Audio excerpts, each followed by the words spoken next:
శివాజీ గారు సామాన్లు అని అన్నారని ఇంత రచ్చ చేస్తున్నారు కదా, కేసులు పెట్టాలని అంటున్నారు కదా.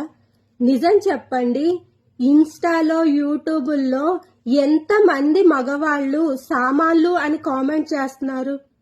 నిజంగానే శివాజీ గారి మీద కేసులు పెట్టాల్సి వస్తే ఈ అందరి మగాళ్ళ పైన కూడా కేసులు పెట్టాలి.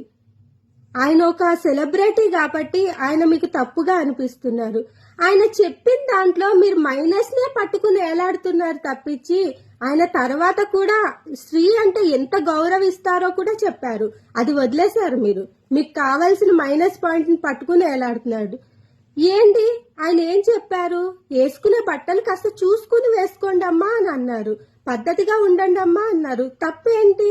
మీ ఇంట్లో మీ ఫాదర్ చెప్పట్లేదా పద్ధతిగా ఉండమని? మీ అన్న తమ్ములు చెప్పట్లేదా పద్ధతిగా ఉండమని?